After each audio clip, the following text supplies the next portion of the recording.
இன்னைக்கு உலக தாய்மொழி தினம்.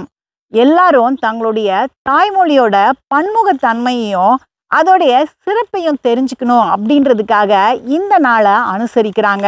ஒவ்வொரு மொழிக்கும் தனிப்பட்ட சிறப்புகள் இருக்குது. நம்ம தாய்மொழியை எப்படி கற்றுக்கொண்டோம் அப்படின்றது நமக்கே தெரியாது.